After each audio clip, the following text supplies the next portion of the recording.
Century Age of Ashes gives a bit of a release date pushback. RuneScape's latest content has you beat a boss with everything but combat skills. There are plenty of other games you can play while waiting in queue for New World, and the latest goddess in Smite can really clean up the battlefield.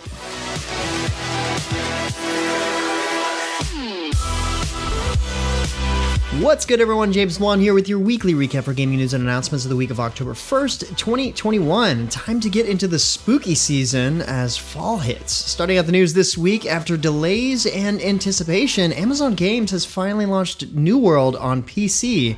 An ambitious MMORPG, New World is buy to play at $40 US, but that hasn't stopped thousands of players rushing to clog the server queues in its opening week last week. Some of the queue reports are 9-hour waits or longer. That is kind of insane. I mean, you could literally play other games while waiting in that queue.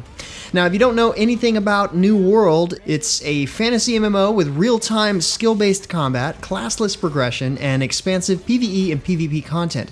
Basically, it's trying to be the next big MMO. Now, seeing that the game is by Amazon Games, Amazon Prime members can also claim a free pirate pack through November 1st that includes a character skin, emote, and $5 worth of game currency.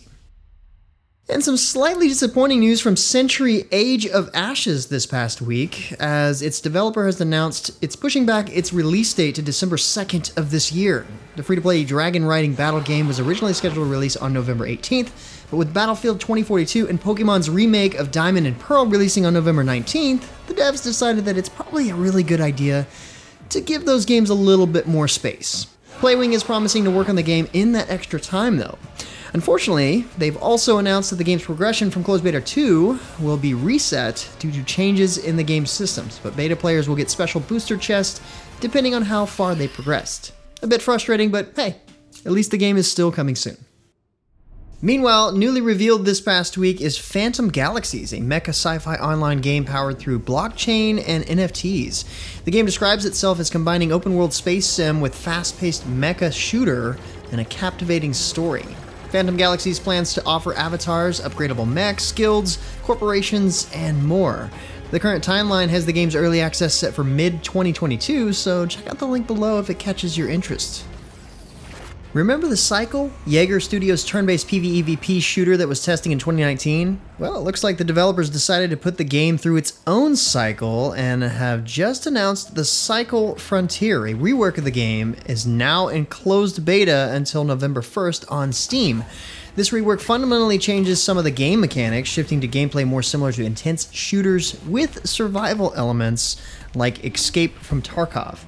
It's still PvEVP with more challenging enemies, but it's definitely going to be different. Worth checking out again if you like these kind of shooters. If you're more of a fan of sandbox-style MMOs, here's a great opportunity for you. Myth of Empires is running its first global closed beta test from October 2nd through October 10th. Myth of Empires is an open-world sandbox game where you must hunt, craft, build, and battle to survive against hostile players and the world around you. The beta test will include crafting, structure building, NPC recruitment, guilds, siege battles, a new trade system, a new weather system, and much more. If you're interested, you can apply for the beta through Steam, linked below. In other news, RuneScape's Elder God Wars saga continues with the introduction of the Croesus Front. This is the first ever skilling boss fight, meaning that players will do battle with mining, fishing, hunting, and woodcutting skills at nodes around the boss rather than battle with combat skills. This means players aren't at the risk of dying during the fight either.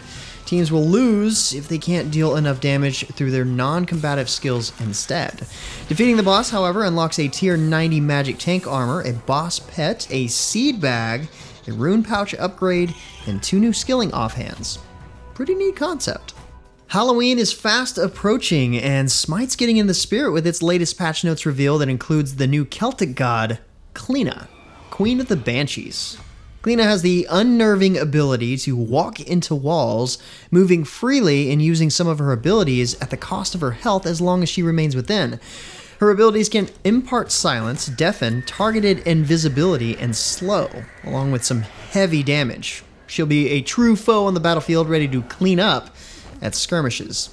The new Conquest map, Winter Deadwoods, has also been shown off, ready to give you a dreary setting for battle. Of course, there will be some awesome new haunted skins coming as well. Hi-Rez has also announced its upcoming Hi-Rez Showcase for January 6th through January 9th, including the Smite World Championship. Last but not least, Dungeon Fighter Online has just rolled out its Season 6 Act 19 update, titled Blades and Bullets. This patch introduces new Neo Awakenings for the Agent, Hitman, Secret Agent, Troubleshooter, and Specialist. To celebrate, you can get free equipment for your agent while leveling up through October 26th. Also, running through October is a special event that lets you collect epic and mythic equipment by challenging Kulifa's dungeons. And finally, for this week's freebie on the Epic Games Store, it's Europa Universalis 4. This is an empire building strategy game originally released in 2013, published by Paradox, which is well known for their strategy titles. If you love the idea of nation building, European history, and strategic plannings, this is a classic worth picking up. But with that said, that's about it for all the major news and announcements for this week. Be sure to stay safe and keep your families healthy. Like always, you can find more information on the news topics linked in the description below. Feel free to discuss the news or even more news in the comments below. And don't forget to like, subscribe, wash your hands a bunch, hit that little bell icon to get notifications, and of course, share this video. But until next time, guys, that's going to be it for me. I'm James Blonde. See you out there, gamers.